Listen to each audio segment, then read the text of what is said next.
누가복음을 찾겠습니다. 10장 누가복음 10장을 보시면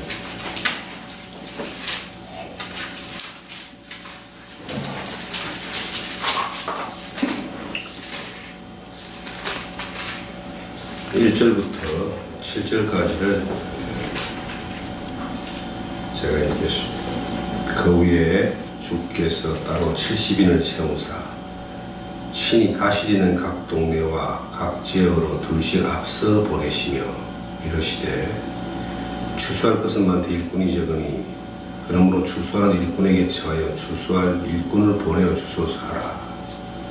갈지어다 내가 너희를 보냄이 어린 양을 이리 가운데로 보냄과 같도다. 전대나 배낭이나 신발을 가지지 말며 길에서 아무에게도 물어나지 말며 어느 집에 들어가든지 먼저 말하되 이 집에 평안할지어다 하라.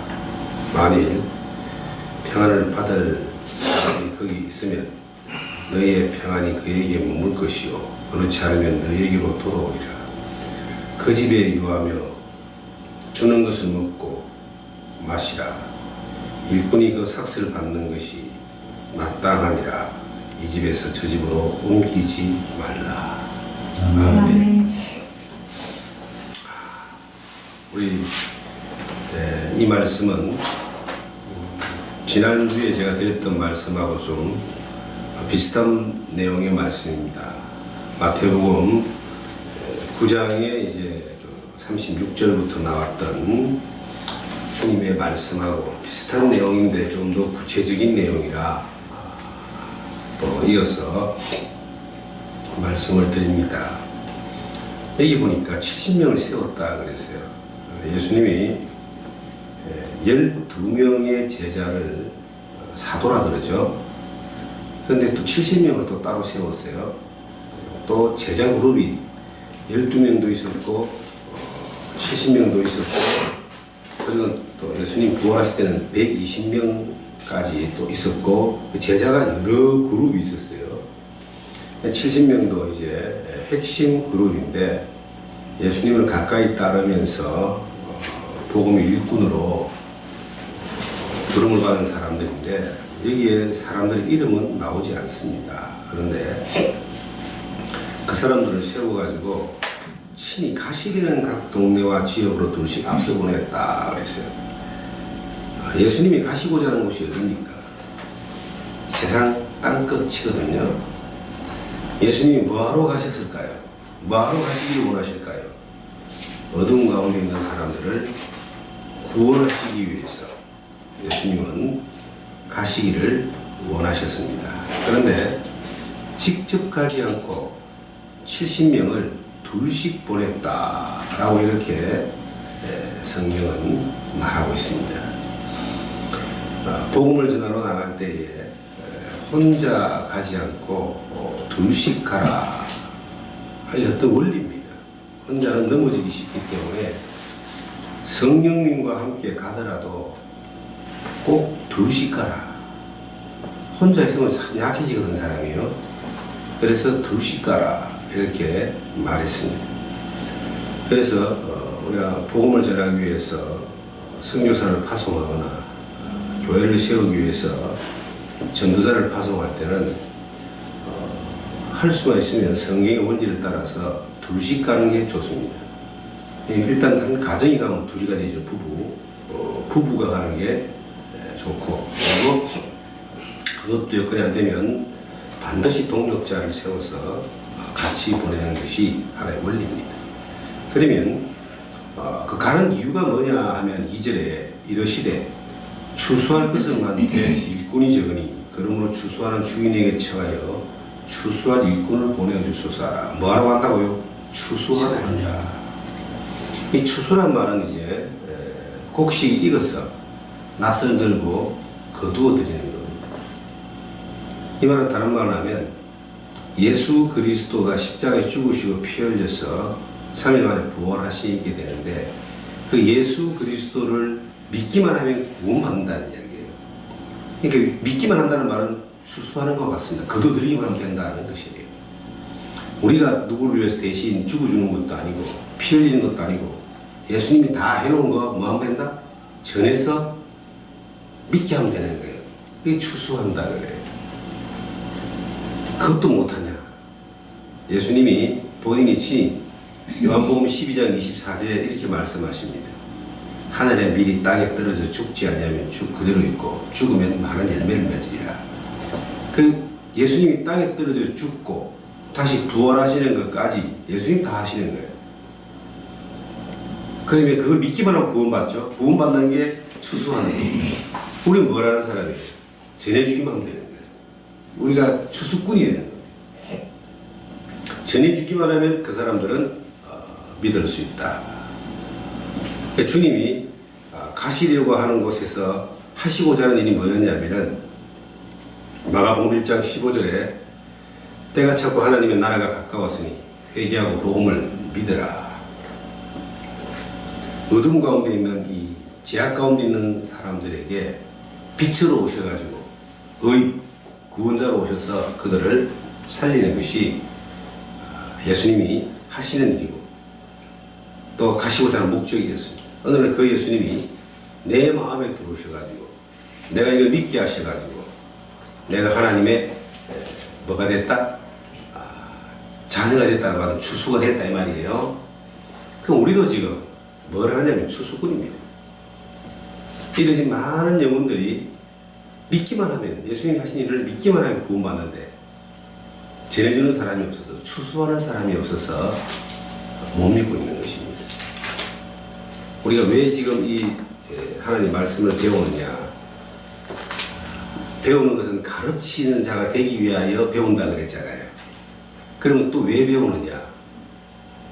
추수하는 자가 되기 위하여 배운다는 겁니다. 예수님이 제자란 말은요. 제자란 말은 배운 사람들이다. 배운 사람. 70명이 제자라 그랬습니다. 예수님에게 배운 사람. 훈련이란 말은 뭔 의미를 가지고 있죠? 내 몸에 있는 나쁜 습관을 버리고 그리고 어떤 용도에 맞는 새로운 기능을 익히는 것을 훈련이라고 합니다. 우리한테는 어떤 습관이 있습니까? 원래부터 가지고 있는 죄에 대한 습관이 있잖아요. 이 습관을 계속 훈련을 통해서 성령의 도우심으로 버려야 됩니다. 그리고 또 하나 뭐죠? 그리스도를 따라가는 데에 주님이 원하는 새로운 습관을 익히는 거예요. 그걸 계속 연습하는 겁니다. 그래서 기도해야 되고 말씀 봐야 되고 전도해야 되고 봉사해야 되고 예배해야 되고 이게 이제 훈련의 과정인 거예요. 우리가 훈련의 과정의 궁극적인 목표가 뭐냐? 그 목표는 바로 추수하는 일꾼이 되는 것이다. 낫질 혹시 해보셔서 낫질? 저는요 낫질이 쉬운 줄 알았는데 낫질도 그것도 어렵더라고요. 낫질도 아무나 하는 게 아니에요. 그것도 어떤 배워야 되는 거예요. 제가 잘 못하는 게요 칼 가는 걸 잘 못해요. 낫 가는 건 더 어렵겠죠. 그런데 배우는 사람은 하더라고요. 추수를 하려면요 적어도 낫 가는 것 정도는 할 줄 알아야 되고 낫질 정도는 할 줄 알아야 추수할 거 아니에요. 우리가 영적 추수를 위해서는 바로 낫질하는 것, 또 낫을 딸을 세우고 가는 것, 이걸 뭐 해야 된다? 배워야 된다. 이 배운 사람들을 이제 예수님이 보내는 거예요. 그러면서 말하기를 야 일꾼을 보내주소서 하란 말은 뭔 뜻이에요? 추수할 것보다 추수하는 일꾼이 적다는 이야기죠. 언제 어느 때까지? 지금도 마찬가지예요. 지금 이 원주 땅에 원주가 기독교 복음화율이 뭐 15%가 안 된다, 12, 3% 되거든요. 복음화율이란 말은 전체 인구 가운데에서 교회를 나가는 기독교인들이 몇 명이냐? 한 10% 된다, 10%, 12% 된다 그래요. 그런데 더 냉정하게 따지면 교회 나가는 사람 중에 정말 지금 죽어도 천국 갈 수 있는 예수 믿고 구원받은 사람이 몇 프로 되냐? 그 나가는 사람 중에서도 다는 아닐 거예요. 그럼 우리가 전해야 될 이 사람들이 얼마나 많을까요? 참 제가 이런 말씀을 드리지만 저도 나가서 전해야 되는 거예요. 제가 이제 야성을 좀 잃었다 이런 생각이 들어져요.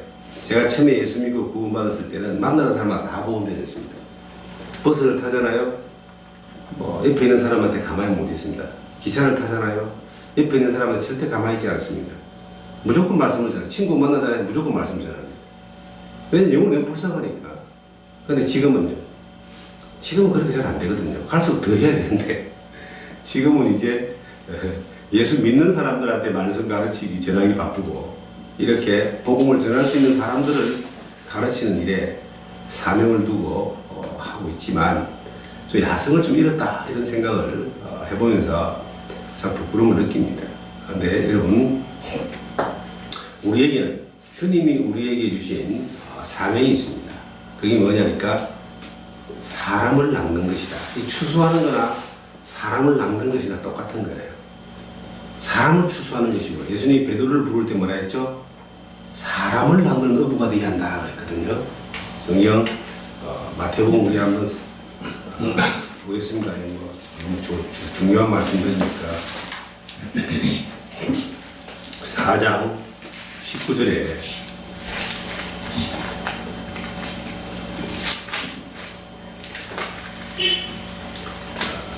말씀하시되 나를 따라오라.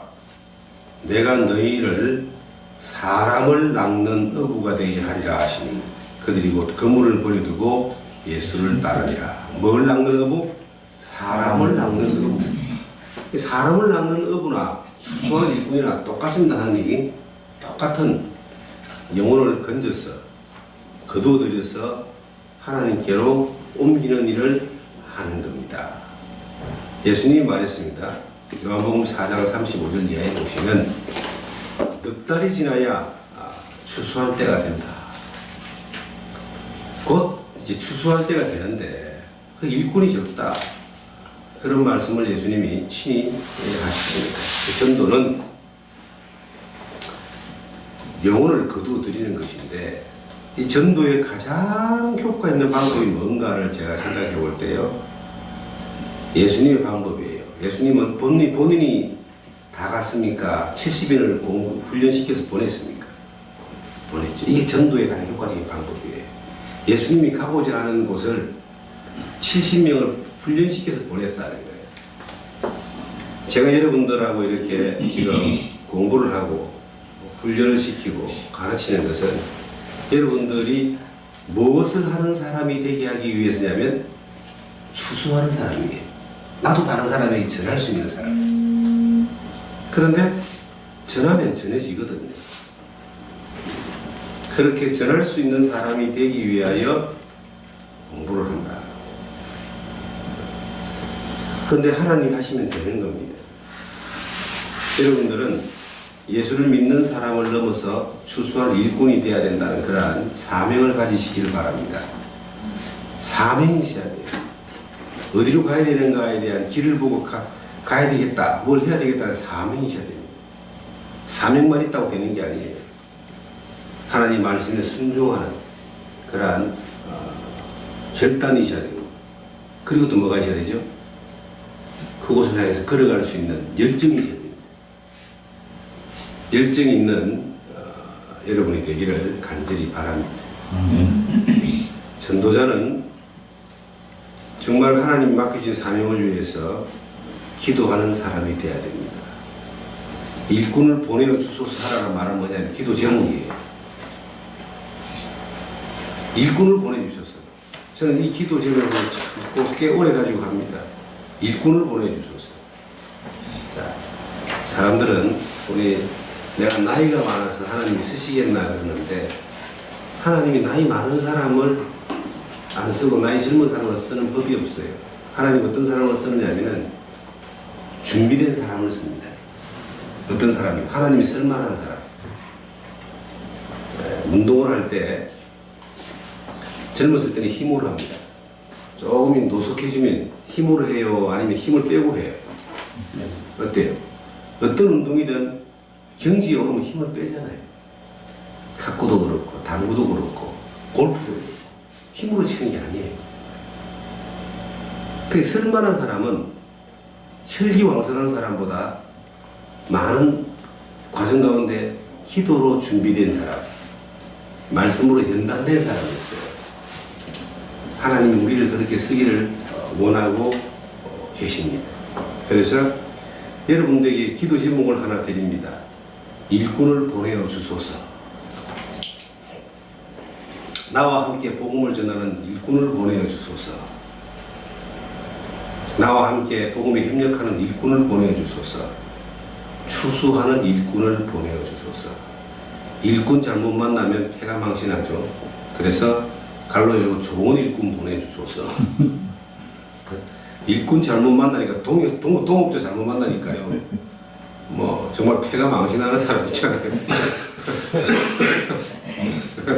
앞에 한 사람 계시네.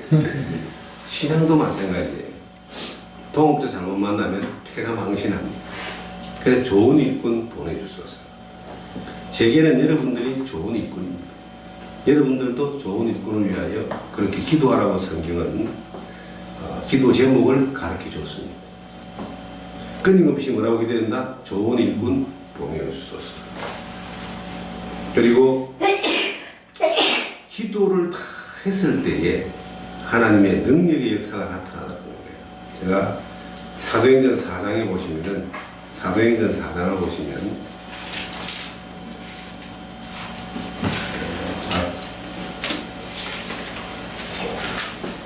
31절에 보시면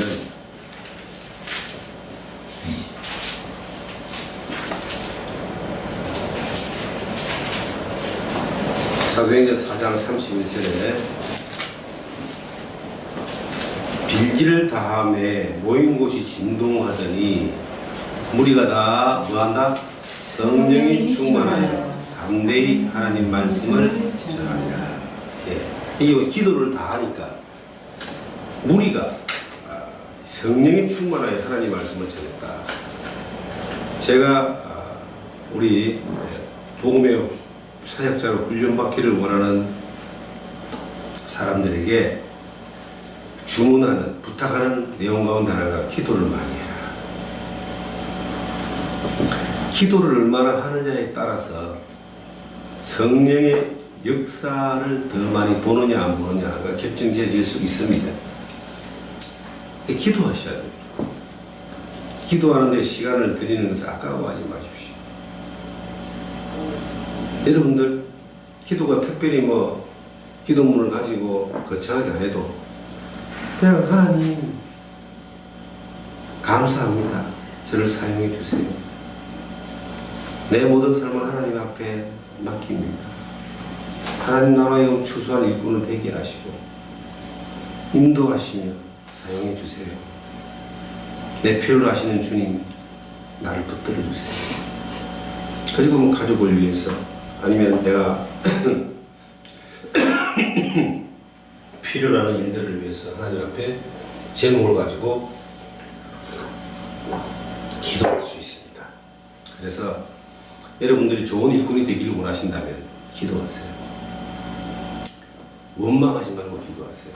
또 한 가지는요, 우리가 뭘 묵상해야 되느냐 하면은 안 되는 조건을 묵상하는 것이 아니고 하나님이 내게 주신 은혜를 묵상해야 됩니다. 그러니까 없는 거 묵상하지 말고 있는 거 묵상하세요. 어저께 설교 말씀을 듣고 굉장히 마음에 기쁨을 가지며 행복했던 사람들이 있어요. 그래서 목사님 오늘 말씀 내게 하신 말씀입니다. 이게 하나님 말씀을 받은 거예요. 자, 제가 물어보겠습니다. 말씀을 먹으라 그랬고요. 말씀을 먹는 거예요, 우리가. 예를 들어 보겠습니다. 찌약 먹으면 어떻게 되죠? 찌약 효과는 죽는 거잖아요. 그러면은 하나님 말씀 먹으면 어떻게 될까요? 말씀을 먹으면요, 이게 충만히 오는 거예요. 그게 말씀 능력이다. 기쁨이 오는 거예요. 이게 말씀 능력이다. 그리고 그 힘으로 내가 뭐가 된다? 변화가 나타나요. 찌약 먹으면 죽는 것처럼 충만하여 담대하며 그걸 묵상하는 거예요. 그래서 주야로 말씀을 묵상하는 자가 복 있는 자인데, 우리 박자매님이 내가 나이도 먹고 뭘 하겠냐 그것만 묵상하면 아무것도 못해요. 그건 묵상하는 게 아니야. 내가 하늘에 속한 신령한 복을 가졌다. 그걸 묵상하는 거예요. 그럼 막 이게 충만해지는 거예요. 우리 성령님이 나는 막 아유 뭐 돈도 없고 힘도 없고 이제 아이고 그래 그거만 묵상하면 열받는 거예요. 계속. 그런데 아이고 그거 뭐 1000만원짜리인데 내가 100조로 가졌는데 이걸 묵상하면 막 힘이 나는 거죠. 우리 저기 전도사님이 말이야. 아유 나는 건강도 약하고 뭘 하겠나 그것만 묵상하면 아무것도 못합니다. 하나님이 새 힘을 주신다. 이걸 묵상하면요 그 약속을 묵상하면 힘이 나는 거예요. 묵상을 잘해야 돼요. 묵상을. 묵상이란 말은 뭔지 아세요? 묵상이란 말은 생각한다라고 생각하죠? 아닙니다. 생각하는 것을 입으로 계속 말하는 걸 묵상해야 돼요. 그래서 지금 번역된 성경에는 묵상이라는 말은 읊조린다라고 표현했다. 읊조린다. 읊조린다는 말은 뭐죠? 중얼중얼거린다는 이야기예요. 내가 안에 믿어져 있는 말씀들을 계속 중얼거리는 거예요. 아, 하나님. 그걸 이게 또 하나의 기도라고 그러죠. 약속하신 것을 되새기면서 중얼거린다. 읊조린다. 그래서 빈말이라도 뭘 말해야 된다? 항상 하나님의 말씀의 묵상함으로 오는 그 확신들을 말할 필요가 있습니다. 하나님이 내게 복을 주시는 거예요. 하나님 나에게 복을 주셨다. 또 주실 것이다 하고 계속 읊조리는 거예요. 믿는 것을 읊조리는 거예요. 그러면 복이 오는 겁니다. 복을 주시는 겁니다. 하나님. 그건 자꾸 자기가 안 된다고 생각해요. 그러면 원망해요. 절망해요. 그럼 뭐가 오느냐? 우울증이 오고 스트레스가 오고 심하고 암도 온다 그러잖아요. 이게 아드레날린이 막 나와가지고 약한 부위를 공격해서 막 암세포를 만든다 그래요. 그래서 묵상을 하더라도 하나님의 말씀을 묵상해라. 밤에 잠 안 올 때 주로 어느 때 잠 안 옵니까? 좋은 거 생각할 때 잠이 안 와요? 안 좋은 거 생각할 때 잠이 안 와요? 안 좋은 거 생각할 때 잠이 안 오잖아요. 빨리 바꿔버려. 모드를 바꿔버리는 거예요. 좋은 걸 생각하는 거예요. 하나님 앞에 내가 받은 은혜를 생각하는 거예요. 그러면 모두가 바뀌는 거예요. 바뀌면 어떻게 되죠? 아니 잠이 안 와도 기쁜 거예요. 열받아서 잠 안 오는 거하고 기뻐서 잠 안 오는 거하고 또 다르단 말이죠. 그렇게 우리가 바꿔야 된다. 그리고 성경에 주님이 말씀하시기를 누가복음 10장으로 다시 가보시면 뭐라고 말씀하셨냐면 3절에 보시면 갈지어다. 갈지어다. 이게 주님 명령입니다. 그러면 갈지어다 그랬는데 안 가는 사람은 불순종하는 사람이고 가는 사람은 뭐죠? 순종하는 사람이죠. 갈 수 있는 그 사람이 열정이 있는 사람이에요. 우리가 아무리 복음을 전해야 된다고 말을 해도 말만 듣고 끝나버리면 이건 순종이 아니죠. 입을 벌려서 전할 때 순종입니다. 갈지어다. 내가 너희를 보냄이 어린 양을 이리 가운데 보낸 같도다. 내가 너희를 보냄이 어린 양을 이리 가운데 보낸 같도다. 자, 제가 지난 시간에 양에 대해서 말했습니다. 구원 안 받은 사람은 길 잃은 양이죠. 구원 받은 사람은요, 길 찾은 양입니다. 그러면 이 길 찾은 양을 이제 어린 양이라고 표현해서 예수님이 가르쳐서 훈련시켰어요. 그러면 보내는 양은 어떤 양이다? 훈련받은 양이에요. 그런데 훈련받은 양이라 할지라도 어디로 보내느냐니까 이리 가운데요. 이리는 사탄의 역사는 이 세상을 이야기합니다. 이 세상으로 보내는 거예요. 이 세상으로 보내는데 뭘로 보낸다? 호랑이로 만들어서 보내는 것도 아니고 사자를 만들어서 보내는 것도 아니고 총 가지고 보내는 것도 아니고 뭐로 보낸다? 이 양으로 보낸다. 우리가 복음을 전하는 삶을 살 때에 처음부터 끝까지 우리는 뭘로 나가야지만이 이 복음을 전하고 하나님 일에 쓰임받을 수 있느냐? 양으로 가야 됩니다. 이를 이기려고 넉대로 가면요, 이자음으로 갔다가 넉대 때 부르는 거예요. 그래서 많은 사람들이 이 예수님의 복음을 전하는 일을 위해서 많은 전략을 짭니다. 세상적인 전략을 짭니다. 세상적인 방법을 짭니다. 예. 그러면요, 복음이 전해질 것 같죠? 안 전해집니다. 신문의 광고를 보면요, 하나님을 믿는 믿음으로 부자 되는 방법, 이런 세미나가 있어요. 그런 게 오늘도 나왔더라고요. 그 사람은, 어떤 사람은요, 그 사람은 자기가 이제 부자로 만들어주는 그러한 믿음의 방법을 가지고 있는데, 그 비결을 배우려면 또 돈이 많이 들어. 그 비책이라는 책을 한 거 사려면 1,000만 원 줘야 된대요. 그래서, 야, 저놈은 저거 팔아가지고 부자 되겠네. 진짜 그런 사람이지. 오늘 신문에 광고 나왔더라고요. 그래서 그 신문 광고에는 비책 1,000만 원 안 나와 있는데, 그 사람에 대한 연구를 한 내용을 보니까 그래 나오는 거예요. 그리고 이제 어떤 전수퇴기인데, 그런 것들, 재정 열방, 재정 훈련. 그러니까 세 사람들이 하나님의 이름으로 세상으로 나갈 때 이리로 나가는 것이 아니고 이리하고 똑같은 모습으로 나가는 거예요. 양으로 나가야 되는데 이리하고 똑같은 모습으로 나가요. 그러니까 이게 안 되는 거예요. 우리는 뭘로 나가야지만이 이 세상에서 복음을 전할 수 있냐면 양으로 가야 돼요. 양이란 말은 예수님의 인도를 받는 존재입니다. 양은 절대 혼자 못해요.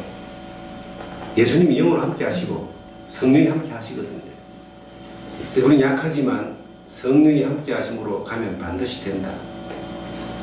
우리가 약한 게 어떤 면에서, 힘 빠져 있는 게 어떤 면에서 뭐라고요? 이게 참으로 더 큰 놀라운 뭐가 된다? 은혜가 된다. 왜? 주님이 함께 하시니까. 그 주님이 함께 하시는 은혜를 여러분들이 누릴 수 있기를 간절히 바랍니다. 그래서 제가 여러분들에게 부탁하고 싶은 것은, 이 복음을 전하는 삶을 위해서 주님 앞에 훈련받을 때에 늑대가 되려고 하지 말자. 사자가 되려고 하지 말자. 힘 있는 뭔가가 되려고 하지 말고 하나님의 인도를 받아서 쓰임받는 양이 되자. 그러면 하나님이 계속 쓰십니다. 하나님은 양을 쓰시지 양을 인도하지 늑대를 인도하지 않습니다. 사자를 인도하지 않습니다. 전능하신 하나님의 입장에서는 사자하고 호랑이가 필요가 없어요. 뭐만 있으면 된다? 양. 우리는 주님 앞에 훈련받은 양이고, 그 다음 또 여기는 보냄받은 양이죠. 양을 보낸다 그랬잖아요. 보냄받은 양. 성경에 저는 양이 하나만 나온 줄 알았더니 여러 양이 나와요. 잃어졌던 양, 주님이 찾았던 양, 그 다음에 요한복음 10장에 보면 주님을 따르는 양이거든요. 우리는 따르는 거예요, 지금. 훈련받는 양. 그 다음에 어떤 양이 나온다? 보냄받는 양. 보냄받는 양이. 양의 모습으로 가면 반드시 하나님이 쓰신다. 그래서 저는 한때는 제 실력과 제 수준을 높이려고 애를 썼던 적이 있습니다. 성경 많이 연구하고 공부하고 배우고 순수하게 내 실력을 높이기 위해서. 근데 하나님이 그런 사람을 잘 안 쓰시더라고요. 실력만 높지 쓰질 않아. 그런데 어느 날 내가 실력을 높이는 것이 아니라 주님의 손에 붙들리고 주님의 말씀에 움직이는 사람이 돼야지 쓰신다는 걸 깨닫고, 그때부터 이제 주님이 말씀을 가라 하면 바로 가는 겁니다. 신앙생활은 굉장히 단순한 거예요. 하라 하면 하는 겁니다.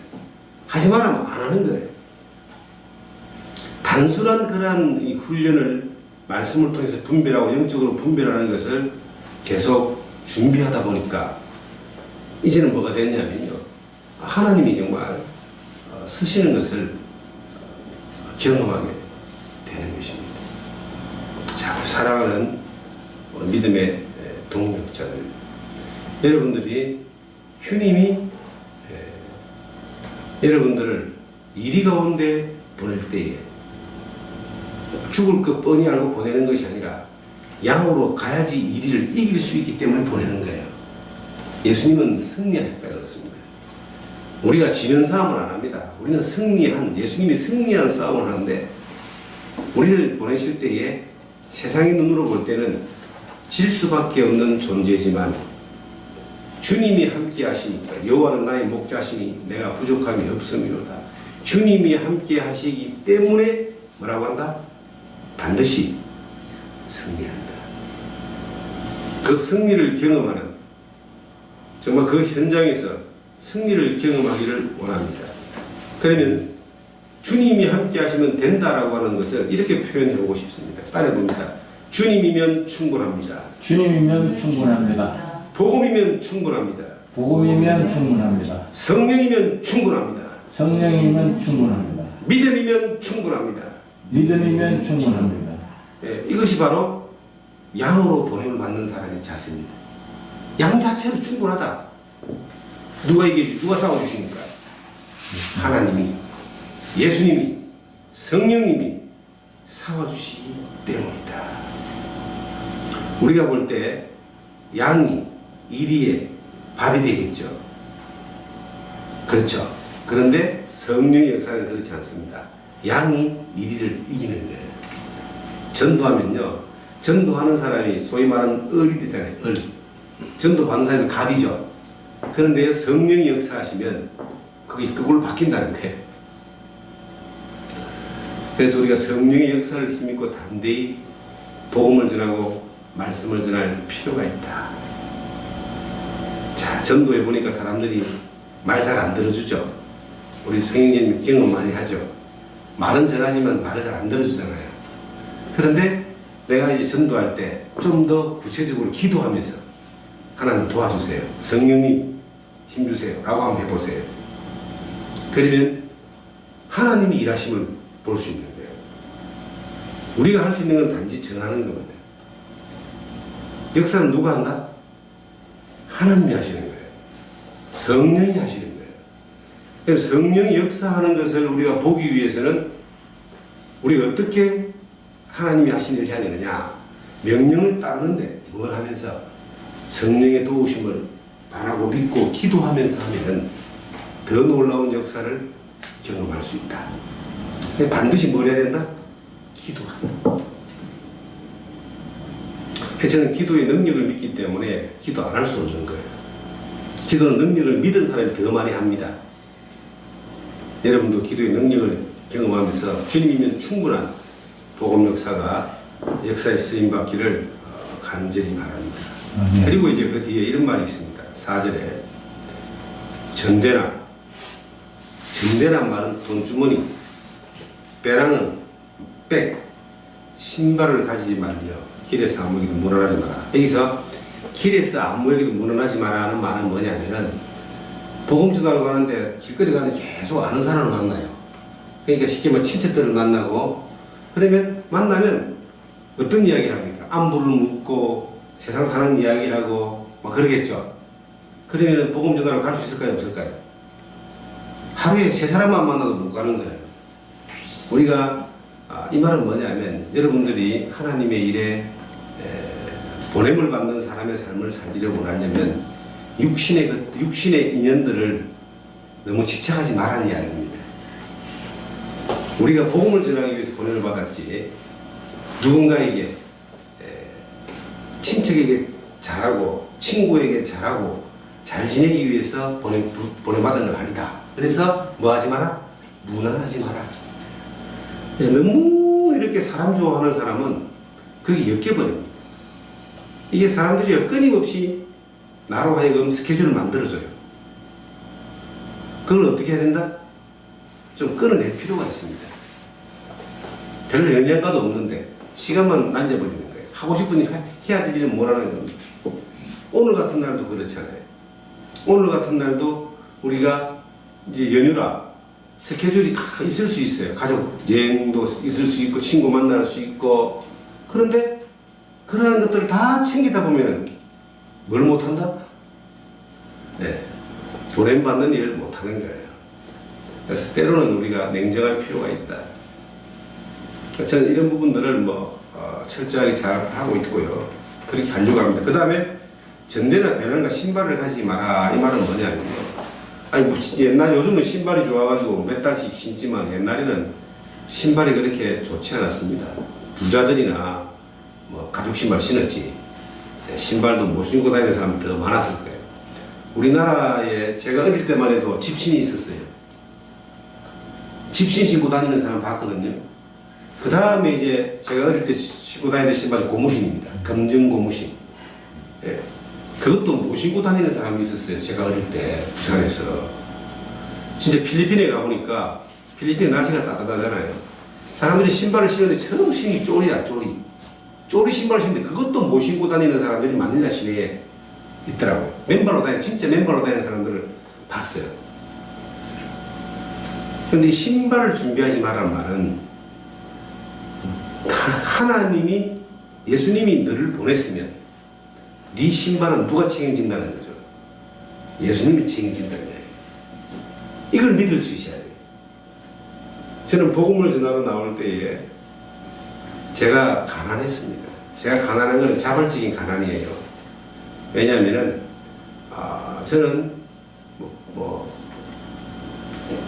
저희 부모님이 굉장히 부자로 살아서 제가 어릴 때만 해도 아버지가 사업에 실패를 해가지고 결국은 이제 가세가 기울었는데, 복음을 전하러 나올 때쯤 이제 제가 나이가 청년이 됐을 때는 그런대로 이제 장래도 촉망됐고 앞으로 하는 일에 대해서 자신감도 있었고 그랬습니다. 그리고 제가 결혼할 때쯤 돼서는 저희 형이 이제 하는 사업이 잘 돼가지고 가세가 좀 일어났었어요. 그리고 형은 저를 많이 자기가 데려다 쓰려고 많이 노력을 했는데, 제가 복음을 전하는 사명을 받고 난 이후에 그 길에 눈길을 주지 않았습니다. 그래서 형과 부모 어머니가 저를 복음 전하는 일을 하지 말라고 그랬습니다. 자기들을 도와달라 반대를 했습니다. 저는 이 한 영혼의 가치가 너무나 귀했기 때문에 그 길을 가겠다라고 선언을 하고 뒤도 돌아보지 않고 한 번도 타협하지 않고 고민하지 않고 왔는데, 문제는 가족들하고 관계가 안 좋아진 거예요. 관계가 특별히 안 좋아진 건 아닌데 서로 주고받고 하는, 도움받고 하는 게 없어진 거예요. 내가 그들을 안 도와주니까 그들이 나를 도와주지 않겠다라고 하는 것입니다. 그래서 좋다 그렇게 하고 자발적으로 이제 어렵고 가난한 길을 걸어갔어요. 정말로 저는 결혼도 겨우 했습니다. 결혼하려고 돈 모아놓은 게 없으니까 돈 모아놓은 거 있는 거 복음 전한다고 다 써버리고요. 결혼할 때 제가 살던 자취방에서 결혼을 했습니다. 저희 아내도 마찬가지로 결혼할 준비가 안 됐는데 어떻게 만나가지고 하나님이 허락하신 만남이 있어가지고 만난 지 2달 만에 결혼을 했는데요. 뭔 준비가 있겠습니까? 결혼식만 올린 거예요. 그리고 자녀가 태어나고 사는데요. 너무나 궁핍한 삶을 살았습니다. 어느 때인가 우리 집에서 이제 부산에서 복음을 전하고, 마산에서 복음 전하다 교회가 세워지고 부산으로 옮겨져서 복음을 전하고 있는데, 저희 집에 청년들이 이제 몇 사람 놀러 왔어요. 그런데 밥을 먹어야 되는데 돈이 없는 거예요. 쌀은 다행히 있었는데, 쌀하고 밀가루 좀 있었는데, 이 사람들이 돈 없다고 할 수는 없잖아요. 근데 뒤져보니까 500 몇십 원, 600 몇십 원인가 잔돈이 있는 걸 가지고 나가서 부추 사고 호박 사고 이래가지고 그 부치기를 해가 먹고 말입니다. 그런데 제가 돈 없다는 소리를 해본 적이 없어요. 가난하다는 소리를 해본 적이 없어요.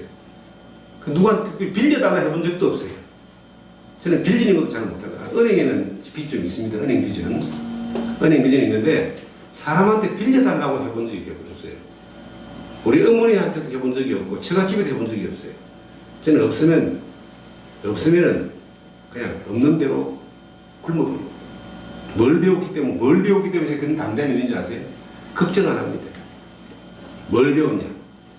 나를 보내신 분이 누구냐 하는 것을 내가 알기 때문입니다. 누가 나를 보냈죠? 하나님이 보내신 거예요. 그러면 하나님이 그 보내신 그분이 나를 책임집니까 안 집니까? 지는 거예요.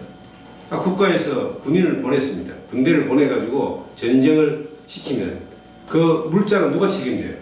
국가가 책임져야 되는 거 아니에요? 하나님이 여러분들을 보낸다면 여러분들을 하나님이 책임져야 됩니다. 그래서 저는 너희는 먼저 그의 나라와 그의 의를 구하라. 그러면 이 모든 것을 너희에게 더하여 주시리라. 이 말씀을 철저하게 믿고 100% 이상 믿습니다. 그리고 제가 하는 일은 하나님이 보내신 일을 한다고 믿습니다. 그래서 사람들은요, 제가 지금까지 살면서도 저를 아는 많은 사람도 내가 굉장히 부자인 줄 알아요. 왜냐면 부차하게 없다고 해본 적이 없기 때문에. 없다고 한다고 해서 누가 뭐 갖다 주는 것도 아니잖아요. 나는 하나님이 책임진다고 늘 이야기하는 거예요. 몸이 아픈, 몸이 좀 안 좋은 것도 있어요. 그런데 안 좋은 건 사실이지만 안 좋은 것 때문에 절망하지 않는다는 거예요. 그냥 되는 대로 사는 겁니다. 왜? 나를 보내신 분이 누구라고? 하나님. 그러니까 보내볼 때 주님이 말하잖아요. 신발 준비하지 마라. 신발은 뭘 의미할까요? 네가 앞으로 어떻게 살 것인가를 준비하지 마라 이 말입니다. 누가 그걸 인도한다? 우리 선생님 이걸 믿으셔야 돼요. 신발 준비하지 말자. 어떻게 살 것인가를 제가 자꾸 준비하는 거예요. 저는 내가 어떻게 살 것인가 준비 안 하고 지금까지 왔는데 여기까지 왔어요.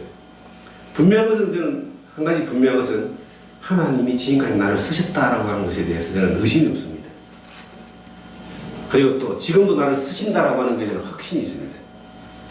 또 하나 앞으로도 나를 쓰실 거라는 믿음이 있습니다.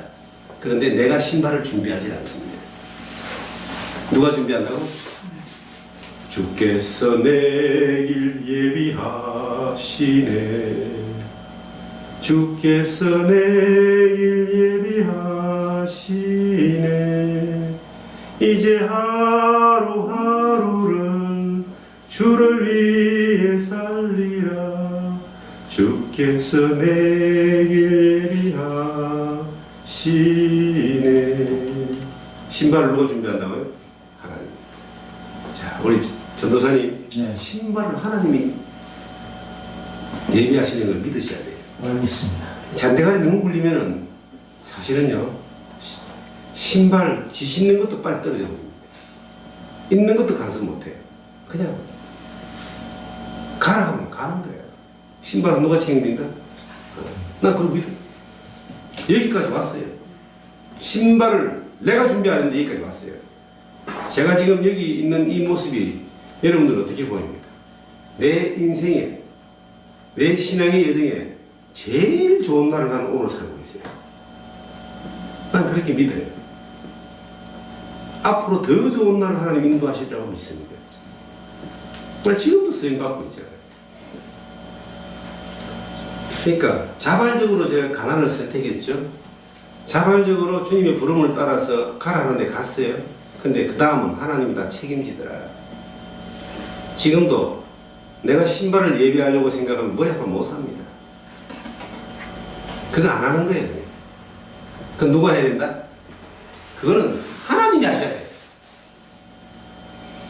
그것을 여러분들 믿고 걸어가면 하나님이 더 좋은 길로, 하나님이 원하시는 길로 나를 인도하는 거예요.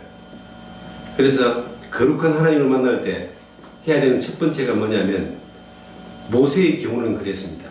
네 신발을 벗어라. 모세가 예수님을, 하나님을 처음에 호렙산에서 만날 때 제일 먼저 한 일이 뭐냐면 신발을 벗었어요. 이 말은 뭐냐면은 네가 지금 네 발로 왔지만 지금부터는 누가 인도하는 데를 가라?